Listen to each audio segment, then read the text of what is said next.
নমস্কার বন্ধুরা, আমি অরিন্দিতা আপনাদের সকলকে স্বাগত জানাচ্ছি। আশা করি আপনারা সবাই খুব ভালো আছেন। সকাল কিংবা রাতের জন্য আমরা সবাই কিন্তু রুটি বানাই, আর এই রুটি বানাতে গেলে মাঝে মধ্যে কিন্তু আটা মাখা বেশি হয়ে যায়। তখন আমাদের ভাবনা চিন্তা আসে এটা কীভাবে কাজে লাগাবো। আজকের আমি মাখা আটা দিয়ে দুর্দান্ত লোভনীয় একটা রেসিপি শেয়ার করব। পুরো ভিডিওটি দেখার অনুরোধ রইল। এখানে দেখুন আমি সকালের মাখা আটা নিয়েছি, আর একটুখানি ওপরের পোর্শনটা শক্ত হয়ে গেছে, একটু হাত দিয়ে এইভাবে মাখিয়ে নেব। আর যতটা মাখা আটা থাকবে আপনারা কিন্তু ততটাই ব্যবহার করতে পারেন। এইভাবে একটু মাখিয়ে নেব, তাহলে কিন্তু খুব সুন্দরভাবে এটা রেডি হবে। এদিকে কিচেন স্ল্যাবে সামান্য একটু আটা ছড়িয়ে দেব।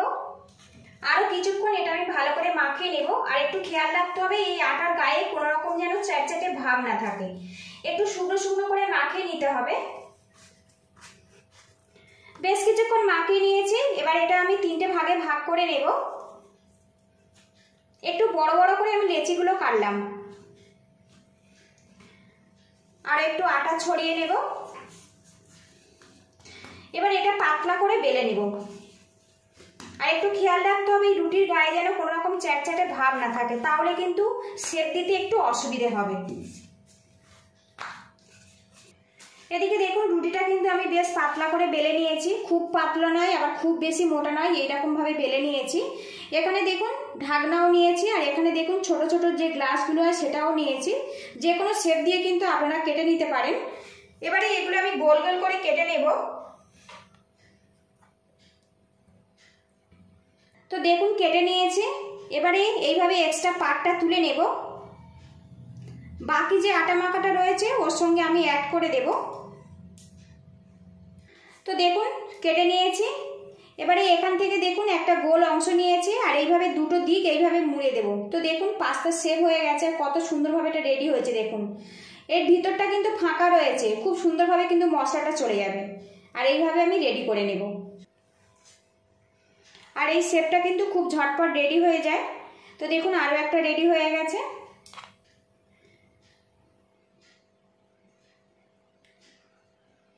তো দেখুন আরও একটা রেডি হয়ে গেছে। এইভাবে সবগুলো আমি রেডি করে নেব।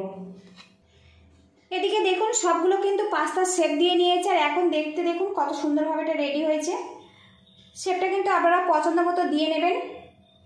অন্যদিকে প্যানের মধ্যে কিছুটা জল দিয়েছি, আর জলটা কিন্তু বেশ ফুটে গেছে। এর মধ্যে 1 চামচ সাদা তেল দিয়ে দেব। আর এখন দেখুন জলটা কিন্তু বেশ ভালো মতো ফুটে গেছে। এর মধ্যে আমি পাস্তাগুলো দিয়ে দেব।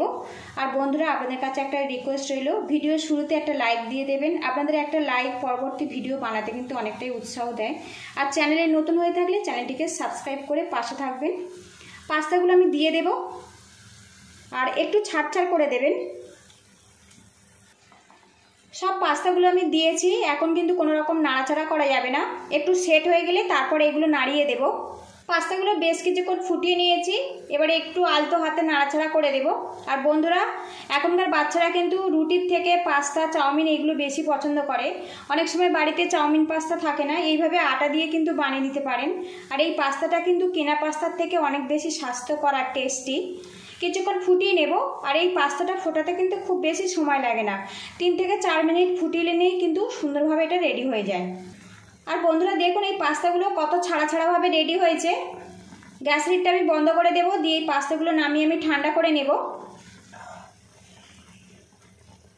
পাস্তাগুলো আমি কিন্তু জল ঝাড়িয়ে নিয়েছি, তারপর ঠান্ডা জল দিয়ে ভালো করে ধুয়ে নিয়েছি। আর এখন দেখুন পাস্তাগুলো কত সুন্দরভাবে রেডি হয়েছে। দেখুন একদম দোকানের পাস্তার মতো দেখতে হয়েছে দেখুন।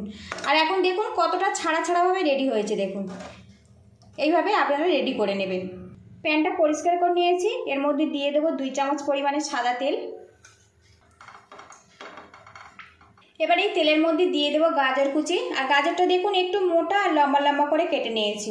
আপনারা পছন্দ মতো সবজি এখানে অ্যাড করতে পারেন। প্রথমে আমি গাজরগুলো দিয়ে একটু ভাজা করে নেব। গাজরগুলো সিদ্ধ হতে একটু সময় লাগে। গাজরটা কিছুক্ষণ নাড়াচাড়া করে নিয়েছি। এতে গাজরটা কিন্তু হালকাভাবে নরম হয়ে গেছে। এবারে এর মধ্যে দিয়ে দেবো ক্যাপসিকাম কুচি। আরও কিছুক্ষণ নাড়াচাড়া করে নেব।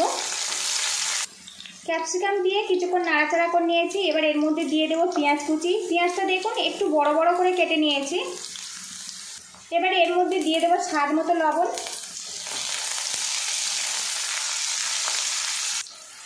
গাজর পেঁয়াজ আর এদিকে ক্যাপসিকামটা কিন্তু নরম হয়ে গেছে।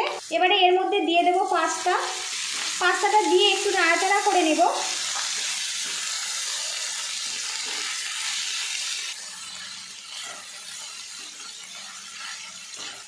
আটা মাখানোর সময় যেহেতু আমি লবণ দিয়ে মাখিয়েছিলাম, তারপরে অল্প একটু লবণ ব্যবহার করব, আরও সামান্য লবণ ব্যবহার করলাম।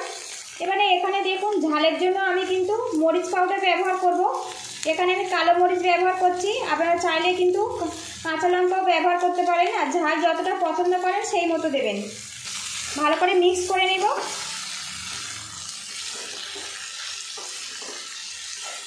এবারে এর মধ্যে একটু কাশ্মীরি লঙ্কার গুঁড়ো দেবো, একটু কালারটা ভালো আসবে। অনেকে আবার একটু কালার না হলে খেতে পছন্দ করেন না, পুরোপুরি অপশনাল, আপনারা দিতেও পারেন আবার নাও দিতে পারেন। তবে এই পাস্তাটা আমরা বাড়িতে মাঝে মধ্যে বানিয়ে খাই, খেতে কিন্তু খুবই সুন্দর লাগে। আপনারা বাড়িতে অবশ্যই এইভাবে ট্রাই করবেন, কেমন হয়েছে অবশ্যই কিন্তু কমেন্ট বক্সে জানাবেন। তো দেখুন কত লোভনীয়ভাবে তৈরি হয়েছে দেখুন। সবশেষে এর মধ্যে দিয়ে দেব 2 চামচ পরিমাণে টমেটো সস। এবার এটা ভালো করে মিক্স করে নেব। আর বন্ধুরা, এক্সট্রা আটা দিয়ে যদি এই রেসিপিটা আপনাদের ভালো লাগে তো একটা লাইক দিয়ে দেবেন। আপনাদের একটা লাইক পরবর্তী ভিডিও বানাতে কিন্তু অনেকটাই উৎসাহ দেয়। আর চ্যানেলে নতুন হয়ে থাকলে চ্যানেলটিকে সাবস্ক্রাইব করে নেবেন, পাশে থাকা বেল আইকনটি প্রেস করে দেবেন, পরবর্তী ভিডিওর নোটিফিকেশান সবার আগে আপনার কাছে চলে যাবে। ফেসবুক থেকে দেখলে একটা লাইক দিয়ে পেজটা ফলো করার অনুরোধ রইল। তো দেখুন কত কালারফুলভাবে এটা রেডি হয়েছে দেখুন। অনেকে রুটি খেতে কিন্তু পছন্দ করে না, আপনারা কিন্তু রুটির পরিবর্তে এইভাবে পাস্তা বানিয়ে দিতে পারেন। এই রেসিপিটা কিন্তু ব্রেকফাস্ট কিংবা ডিনার, বাচ্চাদের স্কুল টিফিনেও পরিবেশন করতে পারেন। তো দেখুন পুরোপুরি রেডি হয়ে গেছে। এবার এটা আমি নামিয়ে নেব, তারপরে আপনাদেরকে দেখাচ্ছি। বাড়িতে যখনই আটা মাখা বেশি হবে আপনারা কিন্তু এইভাবে পাস্তা বানিয়ে খেতে পারেন, সত্যি খেতে কিন্তু অসাধারণ হয়। যদি ভালো লাগে বাড়িতে অবশ্যই ট্রাই করবেন। পুরো ভিডিওটি দেখার জন্য ধন্যবাদ রইল। পরবর্তী ভিডিও দেখার আমন্ত্রণ জানিয়ে আজকের আমি বিদায় নেব। আর বন্ধুরা, আজকের রেসিপিটা আমি কিন্তু ইভিনিং স্ন্যাক্সে পরিবেশন করব। আপনারা ভালো থাকবেন, সুস্থ থাকবেন।